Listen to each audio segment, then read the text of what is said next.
And for more on this, we have Akshay Dongare joining us. Well, Akshay, good morning. From what we're hearing, is the US actually gearing up for another strike, or is this primarily coercive diplomacy about rattling Iran again enough to get them back to the negotiating table? Where do we see this going? It's hard to speculate at this point in time because honestly, after Venezuela, you never know what kind of action may be coming in from the United States as far as its adversaries are concerned, geopolitically. The situation is far complicated than even if the Venezuelan case, because earlier, yes, there was, sort of a tension going on between the two sides. But here in Iran, have already been a sort of conflicts between the Iran and the US, where the US had already bombed the Fordo Hills of Iran earlier, stating that they were planning their nuclear installations there in that region.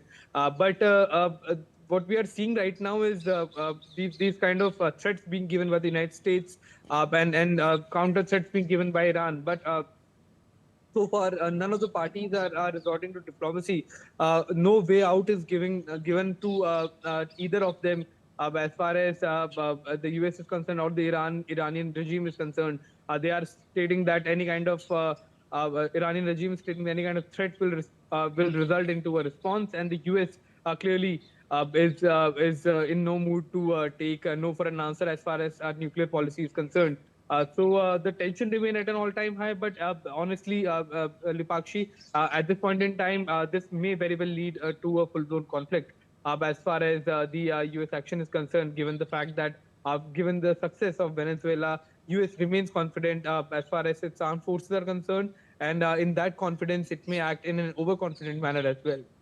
Right, Akshay, as Iran is talking tough about hitting back, as you also mentioned, how real is that risk right now, and how concerned are the regional partners out there about a full-blown escalation?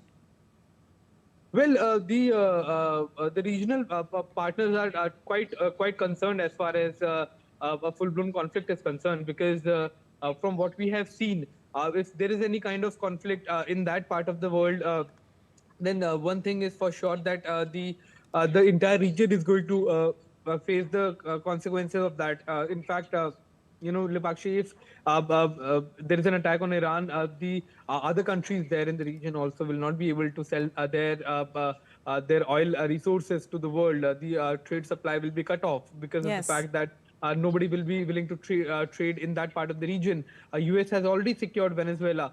As far as its own major oil supplies are concerned, that it has the capability to refine as far as the heavy crude from Venezuela is concerned. And other countries may find other alternatives at maybe a costlier price, but the already under stress economies of the Gulf region may totally collapse if there is a conflict, and that perhaps the reason why earlier bombing threats that were given to Iran by the US were cancelled, and there were sources stating that the Saudi authorities and some of the other regional allies had to literally request the US government to stall the bombing All campaign and right. stall the attacks on Iran to ensure that the economies there do not crash. Absolutely. Thank you so much, Akshay, for all that.